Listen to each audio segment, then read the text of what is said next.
Hello guys, તો image slider આપણે એન્ડ્રોઈડમાં generally use કરવું હોય કે જેમાં ઇમેજ સ્લાઇડર વેમાં તમને દેખાય એના વિશે આપણે આજે જોવાના છે. તેનો વિશે અહીંયા એક ડોક્યુમેન્ટેશન જેવું બી બનાવેલું છે કે જેની અંદર તમારામાં એન્ડ્રોઈડમાં કઈ રીતે તમે સ્લાઇડર ઇમેજ યુઝ કરી શકો એના વિશે છે. એમાં માટે પહેલો સ્ટેપ સિમ્પલી એક ક્રિએટ એન્ડ્રોઈડ સ્ટુડિયોનો નવો પ્રોજેક્ટ અથવા તો તમારો એક્ઝિસ્ટિંગ પ્રોજેક્ટ હોય તેમાં જ આ બે વસ્તુ તમારે એડ કરવાની છે. ત્યાર પછી ઇન્ટરનેટની પરમિશન લેવાની છે કે જેની મદદથી તમે કોઈ પણ ઇન્ટરનેટનો ઇમેજ તમારા સ્લાઇડ શોમાં બતાવી શકો. અહીંયા ત્યાર પછી બિલ્ડ ગ્રીડ પ્રોજેક્ટની અંદર જે અહીંયા મેન્શન કરેલું છે એ રીતનું મેવેનમાં જીટ પેકેજ.io એડ કરવાનું છે અને બિલ્ડ ગ્રીડ મોડલની અંદર આ રીતની પરમિશન એડ કરવાની છે. આટલું થઈ જાય ત્યાર પછી એક લિનિયર લેઆઉટમાં અથવા તો આપણું જે ડેશબોર્ડ છે જેની અંદર આપણે સ્લાઇડ શો બતાવવાનો છે ત્યાં એક સ્પેશિયલ આ રીતનો ટેગ લઈ લેવાનો જેની અંદર પ્લેસ હોલ્ડર એરર ઇમેજ કે ફોર એક્ઝામ્પલ ઇમેજ લોડ થતા વાર લાગતી હોય ત્યારે કયું ઇમેજ તમારે બતાડવું છે ડિફોલ્ટ ઇમેજમાં એરર આવે અથવા તો ઇમેજ લોડ નહીં થાય તો તમારે કયું બતાડવું છે એ અહીંયા બતાવી શકો. ત્યાર પછી તમે અહીંયા કેટલા મિલી સેકન્ડની અંદર તમારો ઇમેજ બદલાવવો જોઈએ એ કરી શકો. પછી તમારી ઇમેજની અંદર રેડિયસ આપવા હોય કે લાઈક ચારે ખૂણાથી થોડું કટ થાય કે નહીં એ કરવું હોય તો તમે રેડિયસથી કરી શકો અને તમારા હાઇટ ઇમેજ વ્યૂની હાઇટ તમે અહીંથી મેન્શન કરી શકો. આટલું કરી દો ત્યાર પછી ઇમેજ સ્લાઇડરનો એક ઓબ્જેક્ટ આપણા જાવામાં બનાવવાનો છે અને એ ઓબ્જેક્ટનો યુઝ કરીને એક સ્લાઇડર મોડલ બનાવવાનું છે લિસ્ટ કે જેની અંદર આપણે જેટલા બી સ્લાઇડર એડ કરવાના છે રન ટાઈમે એ આપણે એડ કરી શકીએ અને એની અંદર સ્લાઇડર મોડલનો ઓબ્જેક્ટનો યુઝ કરીને નવા સ્લાઇડર આપણે એડ કરવાના છે અને એ સ્લાઇડર એડ કરીને આપણા ઇમેજ સ્લાઇડરમાં સેટ ઇમેજ લિસ્ટ કરીને એક ફંક્શન છે એની અંદર વેલ્યુ સેટ કરવાની છે. આટલી પ્રી ડિફાઇન કોડિંગની મદદથી આપણે આપણા એન્ડ્રોઈડ એપ્લિકેશનની અંદર સ્લાઇડર વ્યૂ બનાવી શકીએ. બસ મેન એટલું જ છે.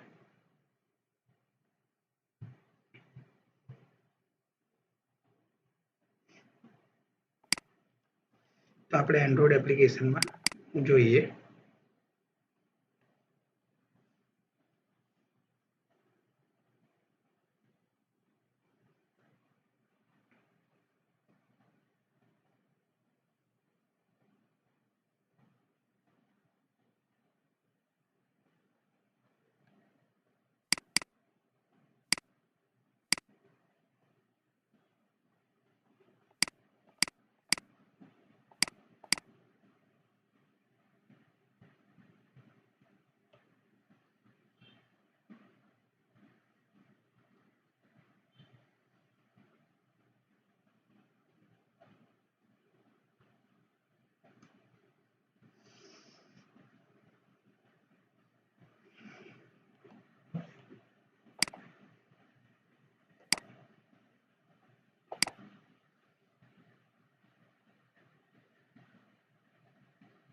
ઇમેજ સ્લાઇડર એક્ઝામ્પલ જેમાં મેં સિમ્પલી એ વસ્તુને અચીવ કરી છે એટલે આપણે ખોટો એમાં નવો પ્રોજેક્ટ લઈને થોડો ટાઈમ આપણે ડિસ્કસ કરી લઈએ. તો એના માટે થઈને તમારો જે એક્ઝિસ્ટિંગ પ્રોજેક્ટ છે એની અંદર તમારે શું શું કરવાનું કે જેથી તમે સ્લાઇડરનો યુઝ કરી શકો. પહેલા પ્રોજેક્ટને લોડ થઈ જવા દઈએ.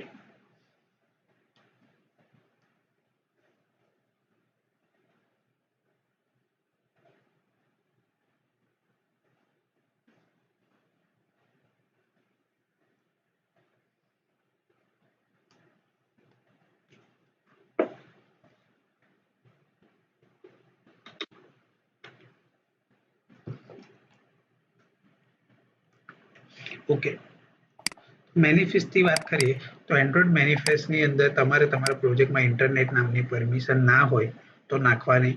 હવે રેટ્રોફિટ સાથે આપણે કામ કરીએ તો આપણે બટ ઓબ્વિયસ ઇન્ટરનેટની પરમિશન હશે જ. ત્યાર પછી ગ્રેડલમાં જઈએ. ગ્રેડલ પ્રોજેક્ટમાં ખાસ કરીને ગ્રેડલ પ્રોજેક્ટમાં ઓલ પ્રોજેક્ટ્સ હશે એની અંદર સ્પેશિયલ મેવેન નામની આ ડિપેન્ડન્સીને એડ કરી દેવાની. ઓકે, પછી ગ્રેડલ મોડ્યુલમાં જઈને ખાસ કરીને આ ડેન્ઝુ વાળી ડિપેન્ડન્સીને એડ કરી દેવાની. First 3 step manifest, Gradle project, Gradle module. ત્યાર પછી તમે જે એક્ટિવિટીમાં એને યુઝ કરવા માંગો છો એ એક્ટિવિટીમાં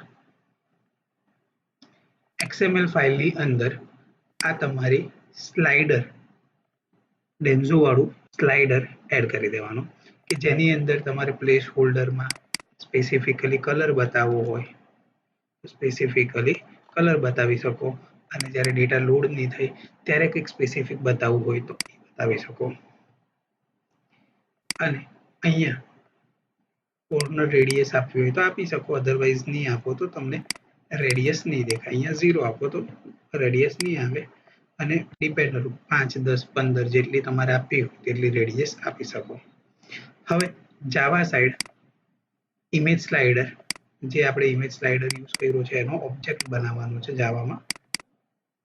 ત્યાર પછી આપણું સિમ્પલ સ્ટેપ એને ઇનિશિયલાઇઝ કરવાનું અને ઇમેજ સ્લાઇડર માટે સ્લાઇડ મોડ નામનું લિસ્ટ બનાવવાનું છે અને એ સ્લાઇડ મોડના લિસ્ટમાં ઇમેજની URL અને એ તમારી સ્ક્રીનમાં કઈ રીતે આવી જોઈએ, ફિટ મોડ આવે,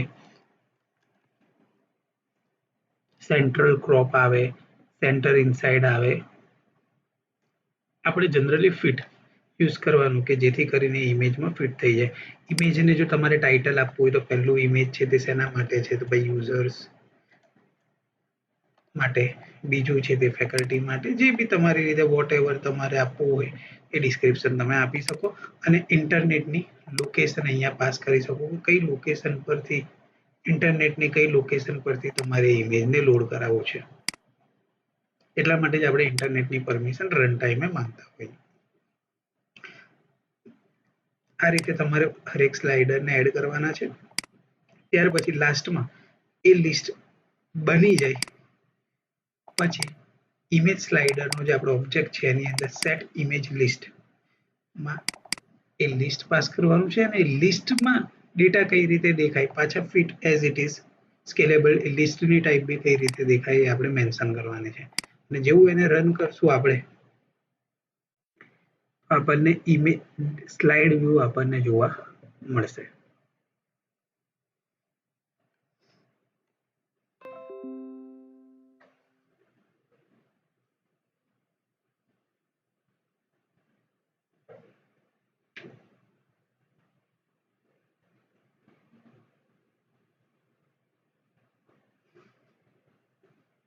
અહીંયાથી આપણને ઇન્ટરનેટ પરથી જે આપણા ઇમેજ લોડ થઈને દેખાય છે તે આપણને જોવા મળે. તો ફોર એક્ઝામ્પલ પહેલો ઇમેજ લોડ નહીં થયો એટલે આપણને એને એરરનો રેડ કલર બતાવ્યો. બાકીના ઇમેજ લોડ થઈ ગયા તો હર સેકન્ડે ડેટા તમારા નેવિગેટ થાય છે પ્રોપર વેમાં. તો આ રીતે તમે તમારા પ્રોજેક્ટમાં ઇઝીએસ્ટ વેમાં ઇમેજ સ્લાઇડરનો યુઝ કરી શકો. ઓકે, નેક્સ્ટ આપણે જોઈએ ડેશબોર્ડ. એટલે બેઝિક ડેશબોર્ડ જે જનરલ તમારે કોઈ પણ યુઝર લોગિન થાય પછી તમારે જે ડેશબોર્ડ બતાડવાનું આવે એ ટાઈપનું આપણે જનરલી ડેશબોર્ડ જોઈએ. એની ઓલરેડી મેં એક એપ્લિકેશન બનાવી દીધી છે, તમે રીયુઝ કરવી હોય તો સિમ્પલી રીયુઝ કરી શકો એને. તો આ પ્રોજેક્ટને અહીંયા સ્ટોપ કરો. એ ડેશબોર્ડની અંદર મેં એન્ડ્રોઈડ મેનિફેસ્ટનો યુઝ કરેલો છે, એન્ડ્રોઈડના મટીરિયલ આઇકોનનો યુઝ કરેલો છે, ઇવન એની સાથે સ્વીટ વ્યૂ, સ્વીટ ડાયલોગ આપણે લાસ્ટ પ્રોજેક્ટમાં જોયું કે સ્વીટ ડાયલોગ બોક્સની મદદથી આપણે સ્વીટ ડાયલોગ બોક્સ એલર્ટ આપી શકીએ કે જે થોડા લુકમાં બ્યુટીફુલ હોય, જે બી યુઝર એપ્લિકેશન વાપરવા વાળો છે તેને ગમે. હવે આ પ્રોજેક્ટની અંદર મેં ફર્સ્ટ ઓફ ઓલ યુઝ કરેલું છે મટીરિયલ અને ત્યાર પછી મેં સ્વીટ ડાયલોગ બોક્સ જેની ડિપેન્ડન્સી એરિયા છે એટલે આમાં મેં સ્વીટ ડાયલોગ બોક્સ બી યુઝ કરેલું છે અને સાથે સાથે મેં મટીરિયલ બી યુઝ કરેલું છે. તો બંને વસ્તુનો મેં આમાં યુઝ કરેલો છે. મેનિફેસ્ટમાં ખાસ છે નહીં કોઈ એક એક્ટિવિટી છે કે જે ડેશબોર્ડનું કામ કરશે. મારે ખાલી ગ્રેડલની અંદર મટીરિયલ અને સ્વીટ બે ડિપેન્ડન્સી મેં ખાલી એડ કરેલી છે. અને રિસોર્સની અંદર એક બ્યુટીફુલ ડેશબોર્ડ કે જે જનરલ યુઝર્સ પોતાનું ડેશબોર્ડ બનાવતા હોય એ રીતનું આમાં ડેશબોર્ડ બનાવ્યું છે, જેની અંદર એક કાર્ડ વ્યૂ છે, બીજા નાના નાના કાર્ડ વ્યૂ છે, એક મોટું કાર્ડ વ્યૂ, એક નાનું કાર્ડ વ્યૂ. બેકગ્રાઉન્ડમાં છે તે એક ડ્રોવેબલ લીધેલો છે કે જે રેક્ટેંગલ જેવો અર્ધ રેક્ટેંગલ જેવો શેપ્સ આપે છે કે જેને મેં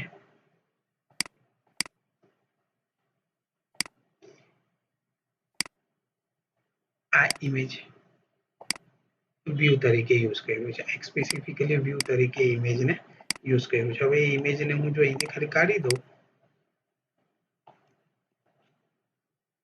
તો તમારું નોર્મલ ડેશબોર્ડ જેવું લાગે એ રીતનું આમાં ડેશબોર્ડ છે. આમાં લિનિયર લેઆઉટ નથી લીધો, આમાં મેં કન્સ્ટ્રેન્ટ લેઆઉટ લીધો છે કે જેની મદદથી તમારું લિનિયરની જેમ બી વર્ક કરે અને તમે એક લેઆઉટની ઉપર બીજા લેઆઉટને ઓવરરાઇડ કરી શકો. જેમાં મેઇન કન્સ્ટ્રેન્ટ ટુ એન્ડ ને કન્સ્ટ્રેન્ટ ટુ સ્ટાર્ટ જેવી પ્રોપર્ટીઝ તમને આમાં જોવા મળે. આપણે બહુ આમાં લાંબુ નથી પડવાનું, પણ આ રીતની ડિઝાઇન તમારી યુઝ કરવી હોય તો સીધે સીધું તમે આ લેઆઉટને વાપરી શકો. આમાં જેટલા બી બટન્સ અને ટેક્સ્ટ વ્યૂ, કાર્ડ વ્યૂ બધાને મેં આઈડી મારી રીતે આપેલા છે અને એ આઈડીને તમે ક્લિક કરશો તો તમને એના બેઝ પર પોપઅપ તમને જોવા મળશે. એનો મેં એન્ડ્રોઈડનો કોડ લખેલો છે, જેની અંદર મેં જેટલા ઇમેજ વ્યૂ લીધેલા છે, જેટલા બટન લીધેલા છે, જેટલા કાર્ડ વ્યૂ લીધેલા છે એ બધાને ડિક્લેર કરીને ઇનિશિયલાઇઝ કર્યા છે અને હરેકની ઓન ક્લિક ઇવેન્ટને હેન્ડલ કરી છે અને એમાં અલગ અલગ ટાઈપના સ્વીટ એલર્ટ બતાવેલા છે કે જેથી તમને ખબર પડે સ્વીટ એલર્ટનો યુઝ કઈ રીતે કરી શકાય અને કેટલા કેટલા ટાઈપના સ્વીટ એલર્ટ હોય. એપ્લિકેશનને રન કરીએ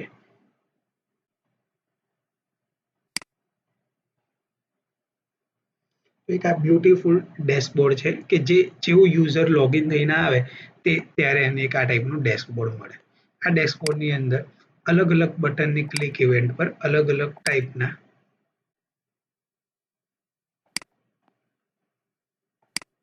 સ્વીટ એલર્ટ છે. લોગઆઉટ પર ક્લિક કરે લોડર જ્યારે તમારે ડેટા લોડ કરવાના હોય ત્યારે આ રીતનું લેઆઉટ આપી શકો. નોર્મલ મેસેજ લેઆઉટ, એરર આવે તો એરર કેવી રીતે દેખાડીએ યુઝરને કે યુઝરને ગમે એવા ટાઈપનું ડેટા ડિલીટ કરવા હોય તો એના માટેનું એલર્ટ. આની અંદર એનો કોડ છે જ, તમે મેસેજ વાંચશો એના પરથી બી તમને ખબર પડી જશે કે કઈ રીતે તમે કરી શકો. તો આ વસ્તુ તમને તમારી એપ્લિકેશન માટે યુઝફુલ રહે. આ વસ્તુને હું ટેલિગ્રામ પર તો મૂકું જ છું અને સાથે સાથે આનો વિડીયો આપણે મૂકીએ YouTube. Okay. Then after third, generally લોકો યુઝમાં લે છે ટેબ વ્યૂ. તો ટેબ વ્યૂ એટલે જનરલી આ રીતનું એક ટેબ કે જેની અંદર તમે અલગ અલગ ટેબથી ડેટા જોઈ શકો. જેમ કે અત્યાર સુધી આપણી by default application tab view જ રન કરતી હતી કે જેની અંદર અલગ અલગ ટેબની અંદર ક્લિક કરો તો અલગ અલગ ટાઈપના લેઆઉટ દેખાય. તો ટેબ વ્યૂનો યુઝ આપણે અત્યારે બિગિનર તરીકે યુઝ કરીએ છીએ એન્ડ્રોઈડનો, એટલે બહુ ખાસ નહીં કરવાનું. એની અંદર ખાલી લિસ્ટ ઓફ ડેટા ડિસ્પ્લે કરવા માટે કરવાનું, કેમ કે બેકગ્રાઉન્ડમાં ફ્રેગમેન્ટ યુઝ કરે અને ફ્રેગમેન્ટ રિલેટેડનું જો આપણે વધારે યુઝ કરીએ તો એક્સપ્લેનેશન કરવું તમારે ઇન્ટરનલ એક્ઝામમાં થોડું ટફ પડી જાય. તો અહીંયા એનું ડિસ્ક્રિપ્શન છે કે કઈ રીતે તમે તમારા ટેબ લેઆઉટનો યુઝ કરીને અલગ અલગ ટેબ, અત્યારે બાય ડિફોલ્ટ 3 ટેબ છે, તમે 4, 5 ઘણી બધી ટેબ એકી સાથે એડ કરી શકો. એના માટે થઈને એન્ડ્રોઈડે પોતાના મટીરિયલમાં ટેબ આઇટમ નામનો ફીચર આપેલો છે. એન્ડ્રોઈડ મટીરિયલ ડિપેન્ડન્સી એના માટે તમારે જોઈશે અને એની અંદર તમારે ટેબ આઇટમ કરીને XML માં એક આઇટમ એડ કરવી પડશે, ટેબ લેઆઉટ.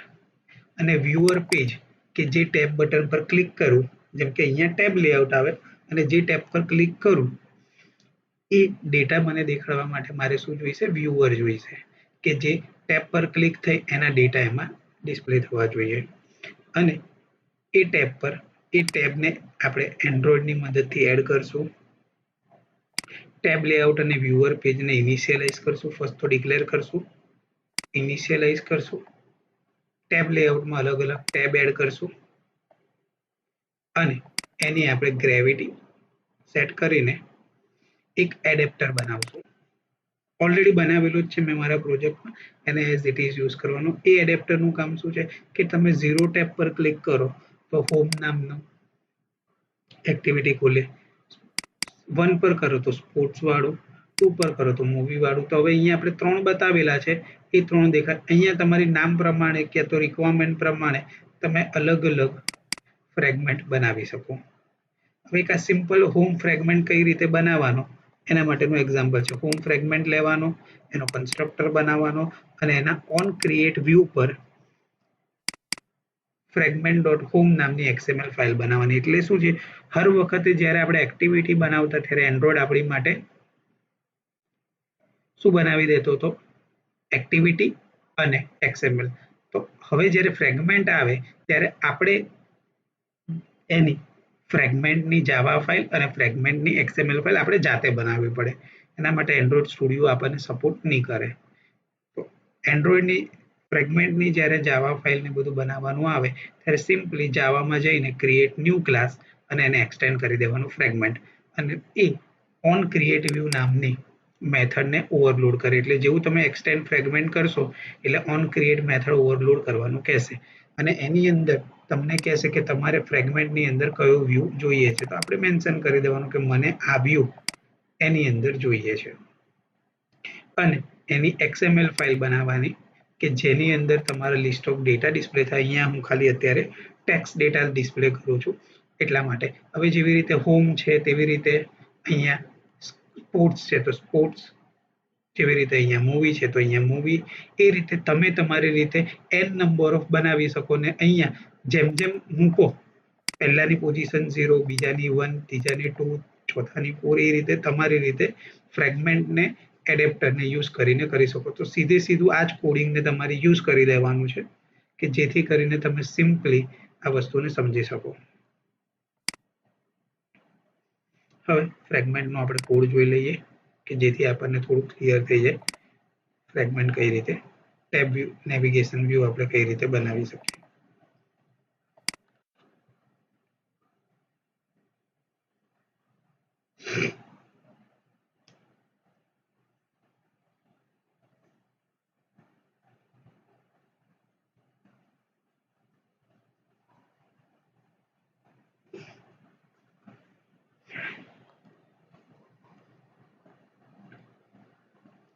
તો જેવી રીતે મેં કીધું એ રીતે ગ્રેડલની અંદર આપણે પરમિશન જોઈશે. એમાં મટીરિયલ બાય ડિફોલ્ટ આપણે ઇમ્પ્લિમેન્ટ કર્યો જ હશે. ઘણી બધી જગ્યાએ આપણે મટીરિયલ યુઝ કરીએ છીએ એટલે આપણે કર્યો જ હશે. ત્યાર પછી આપણે રિસોર્સની અંદર આપણી જે મેઇન એક્ટિવિટી છે એની અંદર આપણે ટેબ લેઆઉટ અને વ્યુઅર પેજ બે વસ્તુનો યુઝ કરશું. જે આપણો આવ્યું આ ટેબ લેઆઉટ છે અને જે આપણું વ્યુઅર પેજ છે કે જે ટેબ પર ક્લિક કરું તે રીતનું એનું પેજ ખુલવું જોઈએ.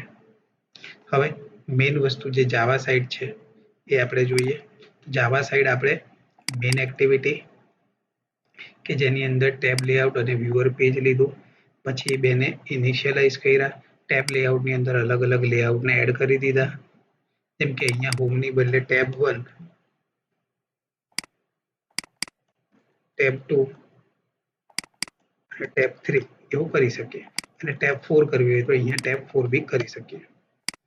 અને પછી ટેબ લેઆઉટમાં સેટ ટેબ ગ્રેવિટી તો ફિટ, એટલે ઓટોમેટિકલી એની ગ્રેવિટી સેટ થઈ જાય. ડિપેન્ડ ઓન 4 છે તો 1 by 1 ચારે એક સિક્વન્સમાં આવી જાય. પછી મેં અહીંયા જે એક માય એડેપ્ટર બનાવેલું છે કે જે ફ્રેગમેન્ટ પેજ એડેપ્ટરનું યુઝ કરીને કામ કરશે. જેમ કે અહીંયા 2 છે, પછી 3 આવ્યું, 3માં બી મારે શું કરવું છે? સ્પોર્ટ્સને ઓપન કરવો છે. તો અહીંયા મેં 3માં સ્પોર્ટ્સ સ્પોર્ટ્સ ફ્રેગમેન્ટ અને અહીંયા આઈડી આપી દો એને 3 અને રિટર્ન બી સ્પોર્ટ્સ જ કરવો પડશે. તો આ મારી રીતે અહીંયા જે એડેપ્ટર છે તે ઓલરેડી મેં અહીંયા મેન્શન કરેલો જ છે. એ નવો એડેપ્ટરનો ક્લાસ ક્રિએટ કરીને કરી શકીએ. પછી વ્યૂ પેજરની અંદર જે આપણે એડેપ્ટરનો ક્લાસ સેટ કરેલો છે તે સેટ કરવાનો. જેવી રીતે આપણે કસ્ટમ એડેપ્ટરમાં સ્પિનરમાં કરેલું એ જ રીતનું સમથિંગ આમાં કરવાનું છે.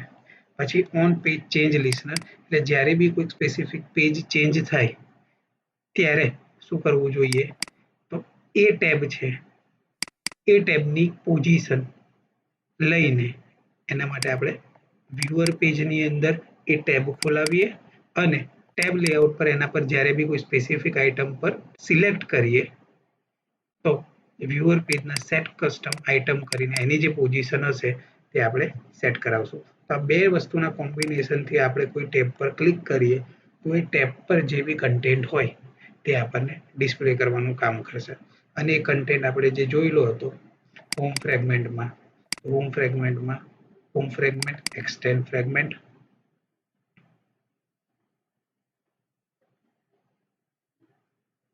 જેમ કે અહીંયાથી આપણે કાઢી દઈએ extend fragment,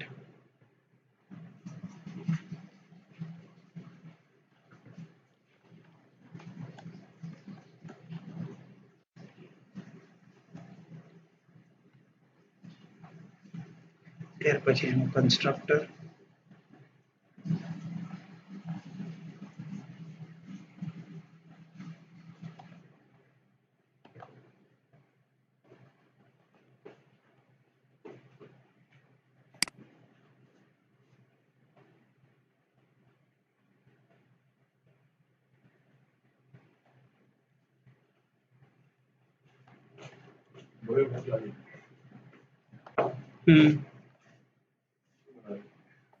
on create view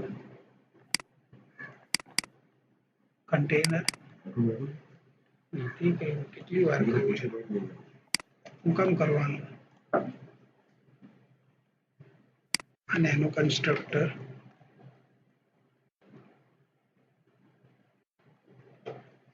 અહીંયા બનાવી શકીએ કે જે સિમિલર છે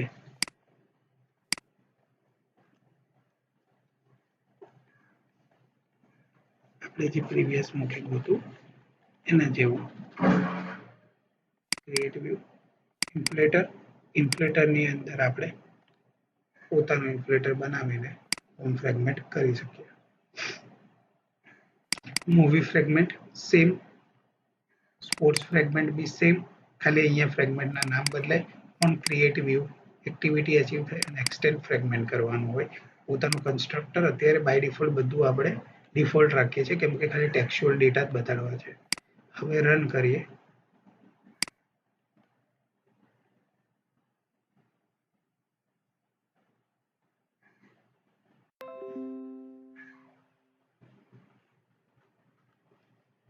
તો આપણને 4 ટેબ દેખાય. બીજી ટેબ, ત્રીજી ટેબ, ચોથી ટેબ કરશું તો પાછું સ્પોર્ટ્સ જ દેખાશે. સ્પોર્ટ્સ. તો આ રીતની તમે n number of tab add કરીને તમારા ડેટાને બતાવી શકો. તો આ થયું ટેબ નેવિગેશન. તો મેજરલી આપણે આટલા ફીચરનો આપણે એપ્લિકેશનમાં યુઝ કરવાનો થાય.